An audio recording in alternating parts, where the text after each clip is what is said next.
বন্ধুরা, দেখতে পাচ্ছেন আমার পিছনে কত বড় একটা সাপের মতো দেখতে।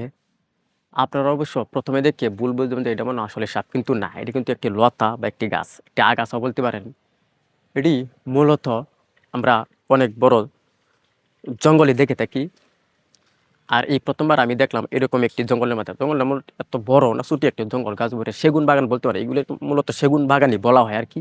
এই সেগুন বাগানই মূলত এই একটি লতা গাছ। দেখেন কত উঁচা, কত বড়, ওই কত উপরে। আর এগুলো কিন্তু প্রচুর শক্ত হয়। আমি লস্যি দিলে কিন্তু এগুলি ছিঁড়বে না। দেখছেন কারবারটা? বিরাট শক্ত কিন্তু এগুলি। প্রচুর শক্ত।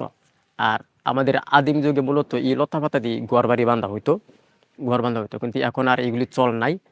আর আমরা অনেক সময় ডিসকভারিতে বা ন্যাশনাল জিওগ্রাফিতে অনেকজন যারা সার্ভাইভ করে তারা কিন্তু মূলত এই লতা দিয়ে তারা সার্ভাইভ করতো।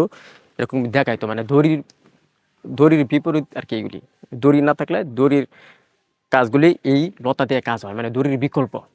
যাই হোক, আমার কাছে ভালো লাগলো অনেক বেশি। ধন্যবাদ।